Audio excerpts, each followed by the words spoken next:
Coming up on Inside the Middle East, a journey through Morocco, the western edge of the Arab world. Explore its largest city, Casablanca. No, not this one.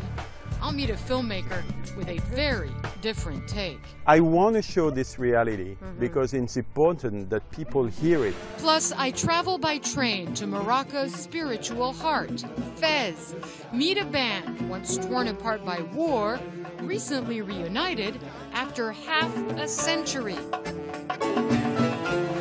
And later making leather in Morocco the old-fashioned way. I explore Fez's sights, sounds, and smells.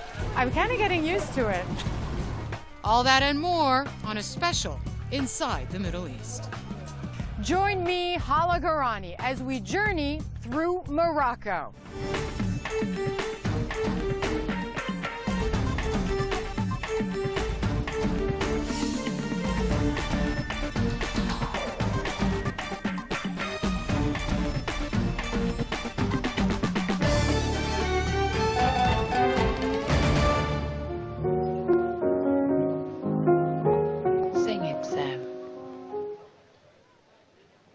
You must remember this.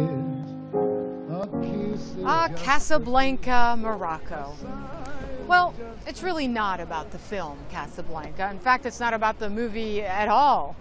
None of it was shot here. It was all shot on some lot in California.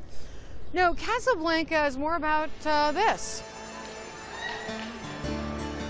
There is, of course, the big landmark here, the Hassan II Mosque, named after the current king's father. It is a place to watch the sunset over the Atlantic, take your sweetheart for a quick picnic, the Place des Nations Unies for a coffee, even an opportunity to buy a fake Rolex. I have Rolex finished collection. Thank you, I'm fine. Or not. The faded grandeur of colonial-era hotels like the Excelsior, with a perhaps different clientele than in its heyday. But it's also a city where there is an effort made to look to the future, with glitzy new marina projects that look more like something you'd see in Dubai. And a new tram, car-free streets as well. An old city maybe, but with a very young population, in a neighborhood that has seen revolutions and uprisings recently. But not here. Publicly, at least, people tell me they like the stability here, and that they like their king, Mohammed VI, who's trying to make things better, they say. But not all is rosy. Far from it. There are quite literally those who live on the other side of the tracks. Their stories are being told in a new film that is light years away from the 1942 film classic that immortalized this city. I'm on a tram to meet a director with a very different take on Casablanca. At the end of the line, I get out at Sidi Moumen, a shanty town on the outskirts of Casablanca. It's just a short drive from downtown, really, but it feels like a million miles away. This is the Casablanca of Horses of God, a new movie by Moroccan-French filmmaker Nabil Ayouch. The film follows the lives of Yashin and Hamid, two young brothers struggling to deal with the violence, drugs, and abject poverty of the slum.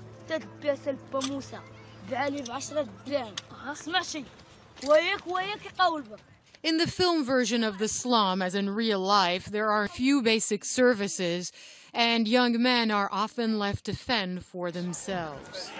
بلاصتك بنادم هي اللي خدمتي معايا هنايا. بغيت تخدم بوحدك راه ما نضمنش ليك. خدم مع تا واحد. خدم مع تا واحد. ياك. ربي شي كشاف البروشات. ما نشوف.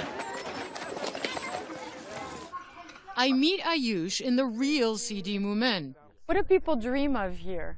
What do residents of this neighbor, I mean, you call it this slum, what do they dream of? What do they want? To be reconnected to the rest of the society and to have the feeling that they are citizens. They are dreaming of dignity. Horses of God is based on a book and inspired by an event that scarred this city, the 2003 Casablanca bombings. 45 people died that day in coordinated blasts that struck Western and Jewish targets in the heart of the city. There were 12 suicide bombers, all young, radical jihadists, and all of them came from this slum. إن غاد لقاو الطريق الصحيح وراحة البال بالصلاة. بالصلاة مع الإخوة ديالكم غاد تزادوا الثقة في نفوسكم. So you wanted to make a movie about that event, about what motivates some young men to join these groups, to be brainwashed by these groups. This was, with the Horses of God, one of my main concerns, how a 5-year-old boy can become a suicide bomber. This is exactly what I'm showing in the film, how they can have reached that point of lack of hope, despair to become a terrorist, yeah. The film wasn't easy to make. It took 3 years and more than $4 million. For Ayouch, it was a personal journey. He grew up in the tough Paris suburbs, a patchwork of cultures and religions, and where violence is not uncommon. I'm half Jew, half Muslim, half French, half Moroccan, so it's a lot of half. And when you're young, I think at a certain time you have the feeling you need to belong, to a part of a group. You need to be of a certain color. And when you need a black or white or green or whatever, when you're a rainbow, it's a little bit hard. After the 2003 bombings, Morocco pledged to get rid of all of its slums, though it has yet to reach that goal. The country did build new housing. This is what some of it looks like today. Sidi Moumin improved, so much so that the film had to be shot in a different town. We're surrounded by new public housing that was inspired by these suicide bombings, by these young men who went out and blew themselves up. So there is some success here. There are some great efforts of the government to fight against that, but this is not easy. See, we're talking of a big country. There are lots of poverty. And few jobs, especially for young people, 1/3 of Morocco's population. The World Bank says nearly half of which are neither employed nor in school. But Ayouch doesn't see sweeping change hitting Morocco anytime soon.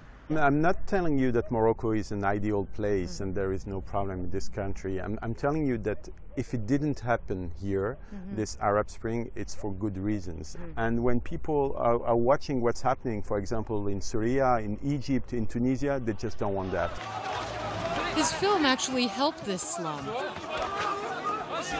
All the actors came from Sidi Moumen, including first-timer Abdelila Rashid, who finally, he says, feels hopeful. He tells me other actors are looking at me, saying if Abdelila can do it from Sidi Moumen, we can too. Nothing is impossible. With your success, If you want, you can. The film's success is helping as well. It premiered at Cannes last year, and Morocco has selected it as the country's submission in the foreign language category for the Oscars. An opportunity for the whole world to see Casablanca through Ayouch's eyes. I want to show this reality because it's important that people hear it and watch it here in Morocco and outside the country. Up next, they're bringing the band back together after 50 years apart. See why as we journey to Fez.